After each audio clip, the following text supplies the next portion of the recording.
So Joe Biden has now lost Democrats more than I thought was possible. Politico is reporting that Biden really lost his caucus. Take a look at this. Dem Senate panels demand answers on Biden's failures in Afghanistan. 3 Democratic chairs of Senate committees have pledged to get a full accounting of what went wrong as the Taliban seizes control of the country. So obviously Menendez is leading the charge on this. There's also another panel in the House that's wanting to do the same thing. These people are cowards. They're corrupt sellouts to the military-industrial complex, but they're also massive cowards because they manifest the very thing that they say they're trying to oppose. By them being this cowardly and agreeing to do the Republicans' dirty work for them, they're helping to move the needle and build the propaganda against what Joe did, even though Joe was right. So they think this allows them, we're above the fray, we're better than the Republicans, we'll criticize our own when our own is wrong, but he's not wrong. He's not wrong on this. And so now he stands isolated and alone for the one good thing that he did. This is an instance of, this is when I want a full court press.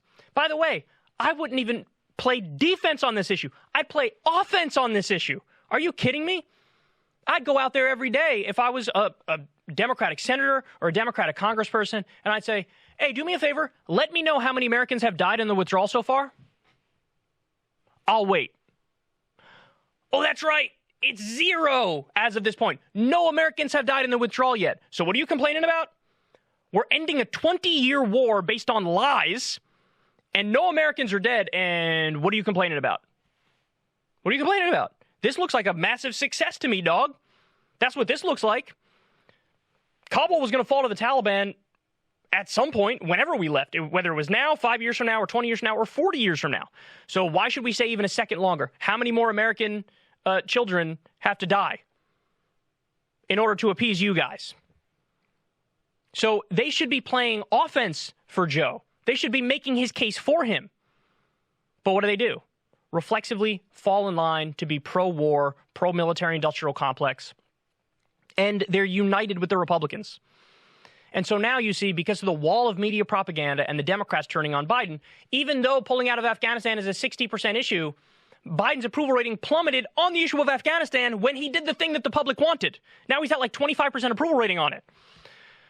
So, listen, I don't know how many of these people have real ideological, a real ideological position here where they say, no, I am pro-war, and I don't know how many of them are doing it because of corruption. I don't know how many of them are doing it to try to appease the Republicans. I don't know what the psychology is that goes into the Democrats being this terrible, but this is quintessential Democrats being terrible. This is cowardly. This is pathetic. This is dumb.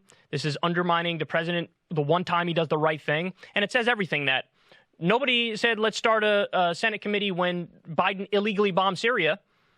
Nobody said that. He illegally bombed Syria twice. Were there 3 Senate committees and 1 House committee that were like, we got to look into this. This isn't right, dog. This is a violation of international law. This is a violation of U.S. law. This is a violation of the Constitution. We can't have it. You killed civilians, as we learned in at least one of those bombings. Nothing. Nothing on that. But when it comes to getting out of the war, oh my God, hair on fire. How dare you leave, even though it's what the American people want, even though we've been there 20 years, even though the war was based on lies.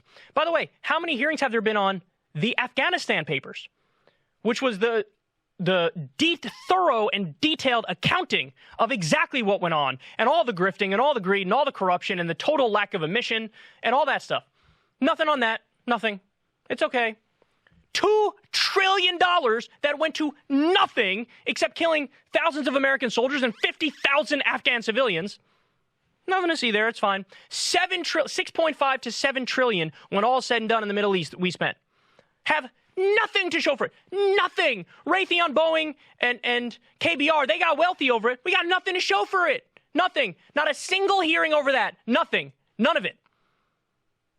Democrats don't have anything to say. But, oh, my God, the president did the right thing and pulled out. Oh, this is terrible. Let's look into this. And let's manifest the worst-case scenario, which is helping the Republicans leading into the midterms. Great job, guys. Great jobs. Turn a strength into a weakness because you're cowards and you're corrupt and you're pathetic.